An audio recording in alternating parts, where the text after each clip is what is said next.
bom dia, boa tarde, boa Olá! noite.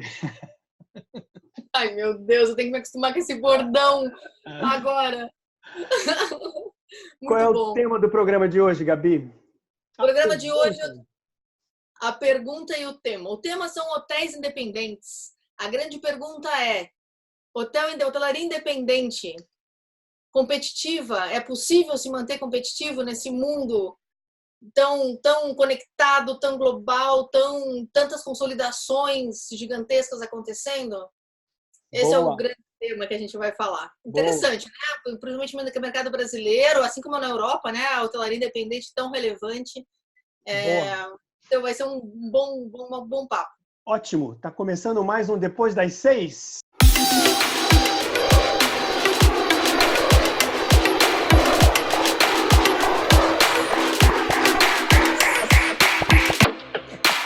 Você tá gostando de fazer isso? Eu tô sentindo que você tá Eu estou curtindo. assim, eu estou me sentindo assim, o popstar da celebridade, assim. É incrível, assim, como é que... Digital influencer.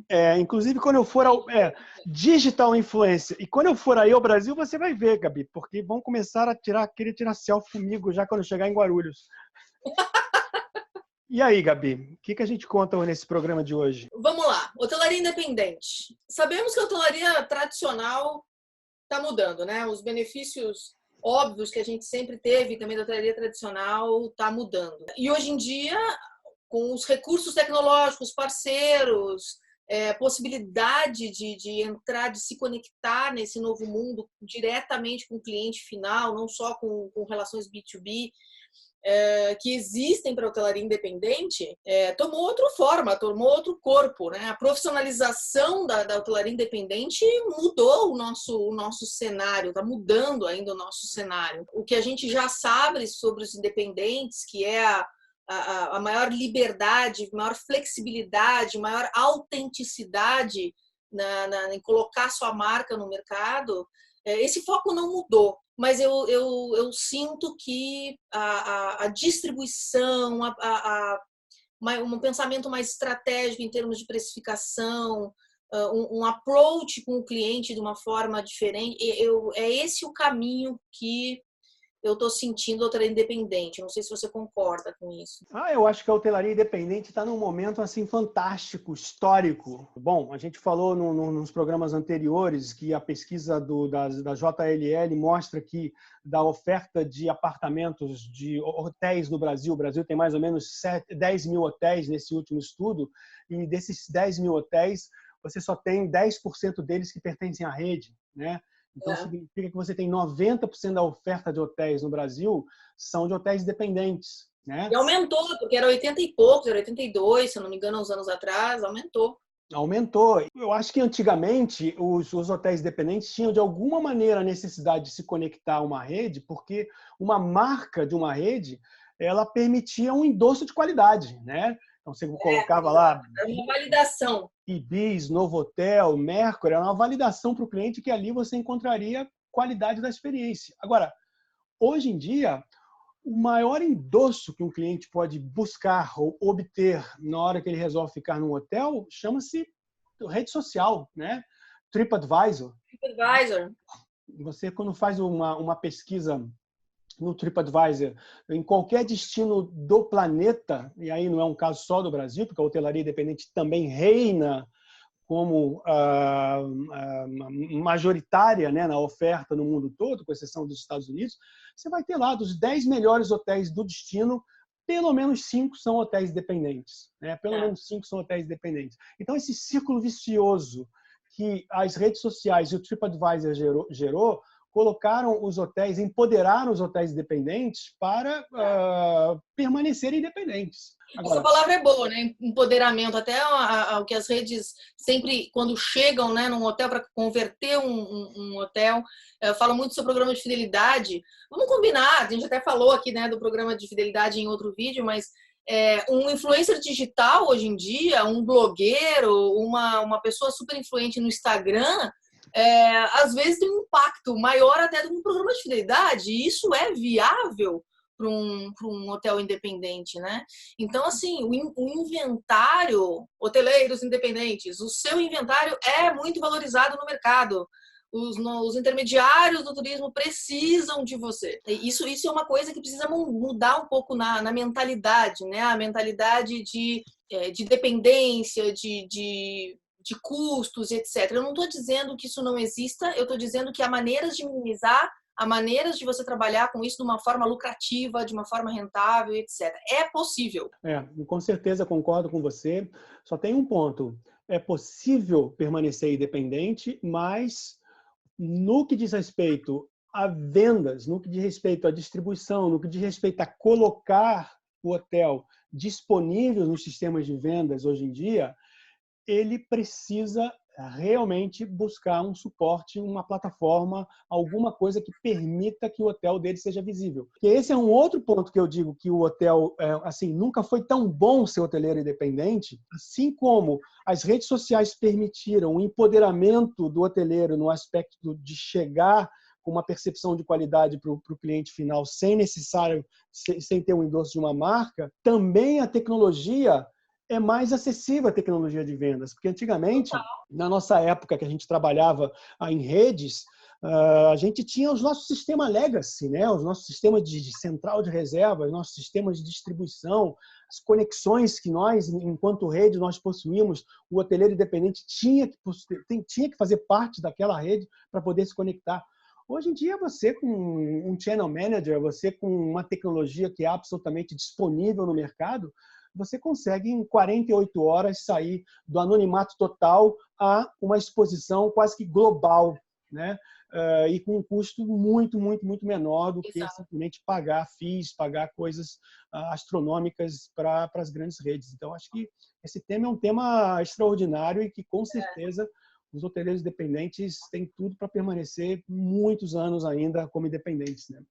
Usar a margem que eles têm para investir em tecnologia, né, como a gente estava falando, né, para ajudar a se distribuir dessa forma bem profissional. Esse controle que os hotéis independentes têm, é um controle da sua gestão, do seu negócio como um todo, isso, tem que ser elevado à máxima potência, né?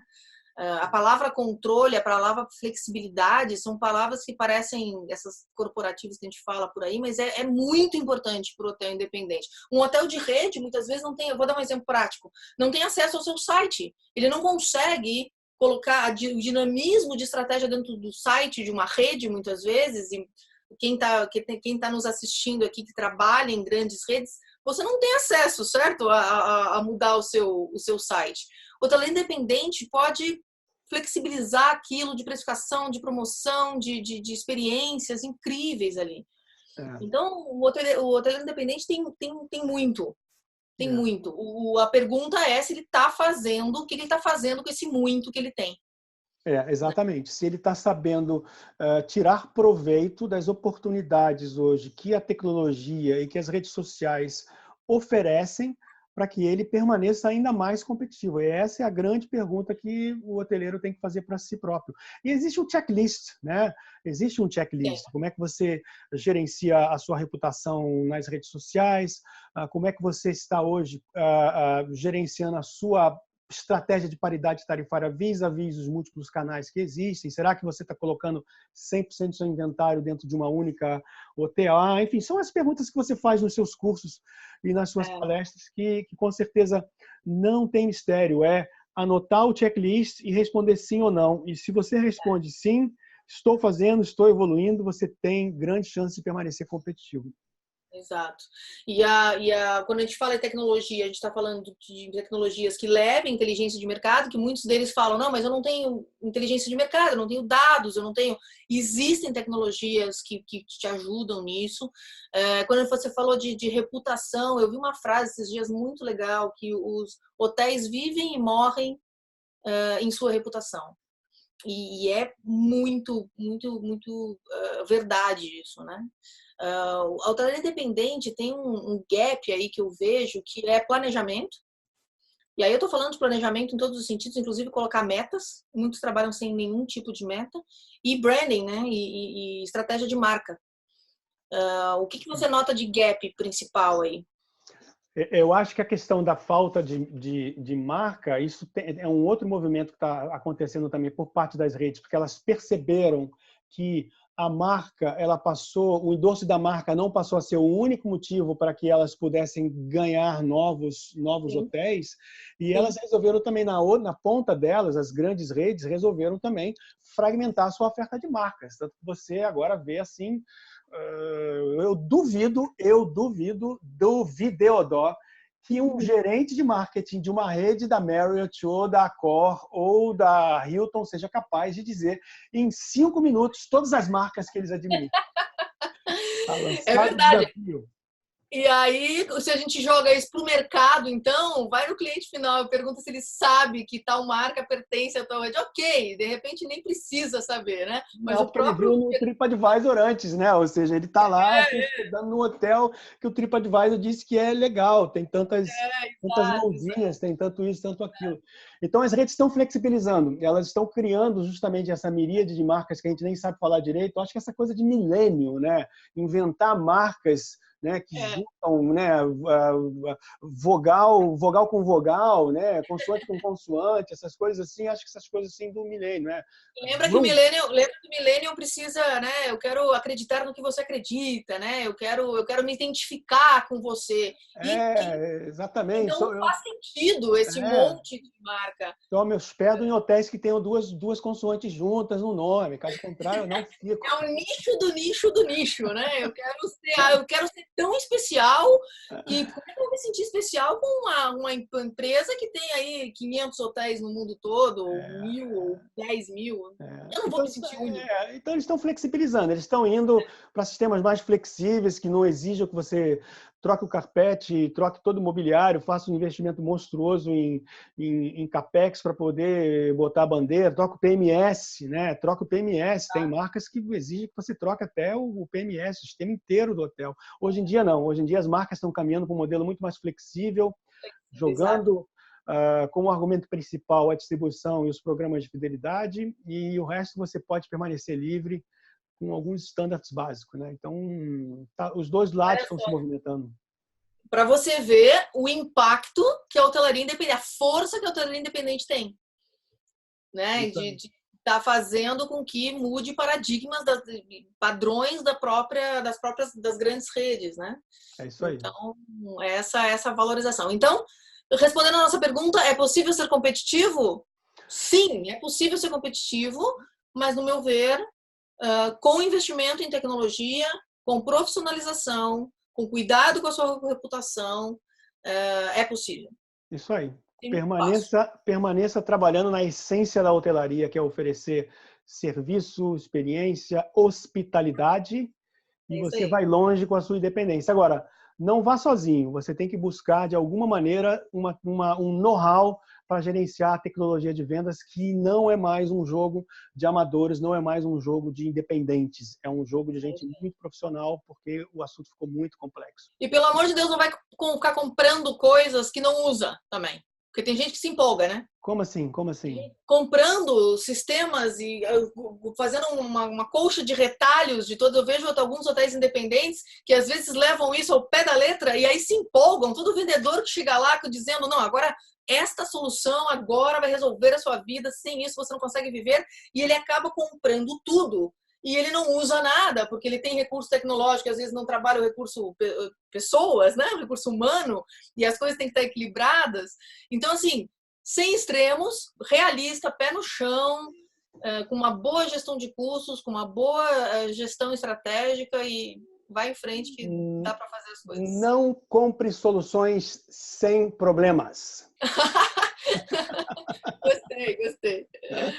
Primeiro descubra o problema, depois vá buscar a solução. Isso, boa. Muito bom, vamos às dicas. A minha dica são 2 vídeos do TED Talks, americano, que são 2 hoteleiros. Eles falam, um deles, vamos deixar todos os links aqui embaixo. O nome do cara é Bashar Wali, um deles é o presidente da Provenance Hotels, e ele fala sobre, o título é o hotel não é só um prédio. Então ele está falando sobre a verdadeira experiência.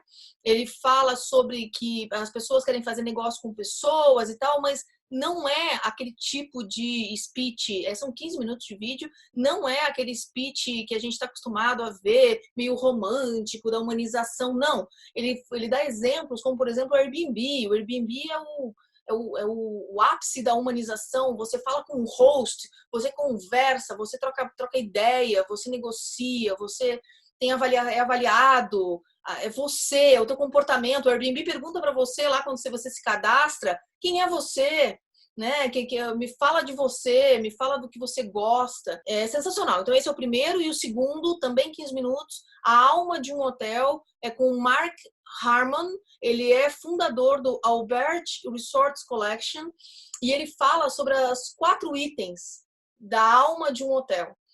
De uma forma muito objetiva, prática, realista. Então, assim, são 2 vídeos que falam sobre experiências, sobre a hotelaria na sua essência, como a gente estava falando aqui, que acho que é legal até para a hotelaria independente que nós estávamos conversando, mas de um jeito não romantizado, de um jeito prático, com pessoas que sabem pôr a mão na massa. Então, minha dica, 2 vídeos TED Talks, hotelaria. Genial. E você? Genial. Cultura geral, você sabe o que significa TED? Não sei. Technology, Entertainment, Design. Não sabia. Olha que legal. E você vê, agora você já sabe mais uma coisa, depois das 6 também a cultura. O TED eu adoro, mas você sabe que eu sou mais podcast. Eu sou fã de podcast. Eu não sou muito de assistir vídeo do YouTube. Aliás, é uma contradição, né? A gente aqui no Depois das 6, eu dizendo que eu não assisto muitos vídeos. Os meus vídeos eu assisto, né? Agora, Depois das 6, eu assisto todos. Aliás, eu preciso então contar uma coisa aqui para os nossos viewers. Conte. Quando nós estávamos conversando, eu e o Paulo, sobre isso, o Paulo veio com a ideia de podcast. Não era vídeo, não era para ser vídeo. Exato. E aí o que eu falei? Eu falei, pelo amor de Deus, estamos em 2019. Nós somos modernos. O que as pessoas querem ver? Vídeo, autenticidade, ele é cara a cara, querem ver se você está dando a cara para bater. Eu sou muito mais vídeo que podcast. Exatamente. E qual foi o argumento que ganhou? Mas eu não perdi essa batalha, porque o nosso vídeo pode ser escutado. Porque exatamente. A Gabi disse que é um vídeo do YouTube e eu digo que é um podcast visual. Isso, eu escuto muito vídeo no YouTube. Às vezes eu estou trabalhando, fazendo outra coisa e eu deixo o vídeo rolando, vídeos rolando. Exatamente. Então a minha dica vai, em primeiro lugar, explorem o mundo dos podcasts. Se você gosta do Spotify, tem muita coisa lá, o Deezer, o Google Podcast, etc. E o tema que eu vou sugerir é para que vocês que gostam do tema que a gente cobre no Depois das 6, são temas de tendência, atualidade, trends, etc., do mundo das viagens. A minha dica vai para o Skift, que o Skift é hoje, para mim, um dos maiores geradores de inteligência e de análise sobre viagens, né? São de Nova York, acabaram de abrir um escritório esse ano em Londres, e eles lançaram um podcast diário chamado Skift Daily Briefing. Então, é só você ir lá no Spotify ou no Deezer e procurar por Skift e procure o Daily Briefing e vocês vão ter 5 minutos por dia um pouco da história do que aconteceu no mundo das viagens naquele dia ou naquela semana. Então, fica aí a minha dica. Em primeiro lugar, podcast é o lance. E, em segundo lugar, o Skift Daily Briefing. Muito bom! Valeu, Paulo! Tchau, Gabi. Até a próxima. Até a próxima. Tchau, pessoal. Tchau.